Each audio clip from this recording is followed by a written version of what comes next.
The Adventures of Tom Sawyer by Mark Twain. Chapter 34. Huck said, "Tom, we can slope if we can find a rope. The window ain't high from the ground." "Shucks, what do you want to slope for?" "Well, I ain't used to that kind of a crowd. I can't stand it. I ain't going down there, Tom." "Oh, bother. It ain't anything. I don't mind it a bit. I'll take care of you." Sid appeared. "Tom," said he, "Auntie has been waiting for you all the afternoon. Mary got your Sunday clothes ready, and everybody's been fretting about you. Say, ain't this grease and clay on your clothes? Now, Mr. Siddy, you just tend to your own business. What's all this blowout about anyway?" "It's one of the widow's parties that she's always having. This time it's for the Welshman and his sons on account of that scrape they helped her out of the other night. And say, I can tell you something if you want to know." "Well, what?" "Why, old Mr. Jones is going to try to spring something on the people here tonight, but I overheard him tell Auntie today about it as a secret, but I reckon it's not much of a secret now. Everybody knows, the widow too, for all she tries to let on she don't. Mr. Jones was bound Huck should be here, couldn't get along with his grand secret without Huck, you know." "Secret about what, Sid?"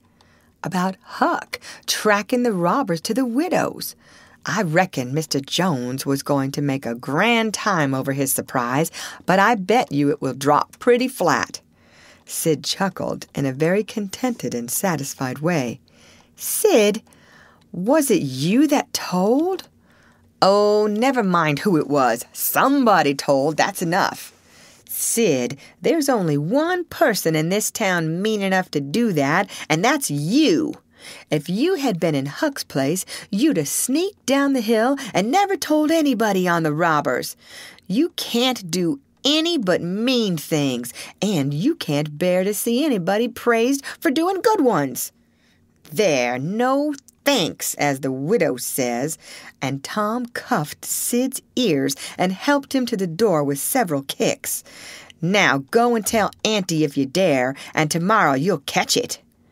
Some minutes later, the widow's guests were at the supper table, and a dozen children were propped up at little side tables in the same room, after the fashion of that country and that day. At the proper time, Mr. Jones made his little speech, in which he thanked the widow for the honor she was doing himself and his sons, but said that there was another person whose modesty, and so forth and so on. He sprung his secret about Huck's share in the adventure in the finest dramatic manner he was master of, but the surprise it occasioned was largely counterfeit, and not as clamorous and effusive as it might have been under happier circumstances.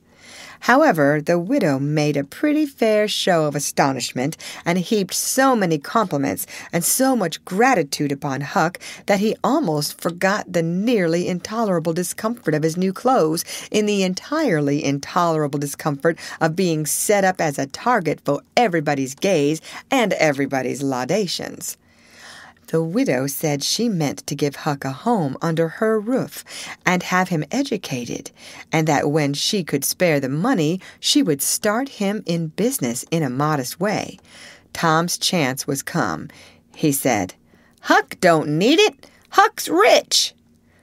Nothing but a heavy strain upon the good manners of the company kept back the due and proper complimentary laugh at this pleasant joke. But the silence was a little awkward. Tom broke it. "Huck's got money. Maybe you don't believe it, but he's got lots of it." "Oh, you needn't smile. I reckon I can show you. You just wait a minute." Tom ran out of doors. The company looked at each other with a perplexed interest, and inquiringly at Huck, who was tongue-tied.